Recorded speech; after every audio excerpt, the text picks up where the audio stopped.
हे जा जरा चाय ठेव, तलप आली आहे. मी नाही, माझं वैताग आलं तुझा.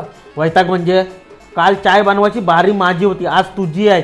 आणि जर चाय बनवीत नशील ना तर गावी आयशीच फोन करून सांगतो ह्यो इकडं काय काम करीत नाही म्हणून. हा बनवतो रे. काय सकाळ दरणाची भांडी इथं. ए भांडी कोण घासणार? माझी बारी आहे, मी कधी पण घासीन. ह्या घे कांदा टोमॅटो चिरून दे. तुझी जेवण करायची बारी असता तेव्हा मी तुझ मदत करतो ना, आता माझ पण मदत करायची. मी तू सांगितलं होता माझ मदत कराय. जेवण बनवायची बारी तुझी आहे, तूच काय त्या जेवणाचा बघून घे. बघीन तुझी पुढं. काय रे, तो सकाळपासून तो कचरा तसंच ठेवलंस, नेऊन टाकणार कोण की आयशीच फोन करून सांगू गावी? तू कशी दिवसभर भांडी घासीत नाही तसं मी पण कचरा टाकणार नाही, संध्याकाळी टाकीन आरामात.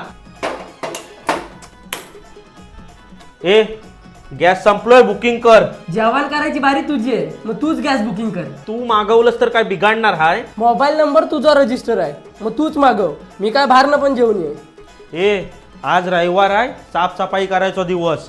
मी खालचा घर सगळा झाडतो, तू यो फॅन फक्त साफ कर. मी खालचा सगळा झाडतो, तू पंखा साफ कर. तू सांगून समजत नाही काय की आयशीच गावी फोन करून सांगू ह्यो इकडे काय कामा करीत नाही म्हणून? आयशीच सांग, नाही तर बापसाच सांग. मी नाही साफ करणाऱ्यातलो. हवा तर कर, मी चाललो खेळाय.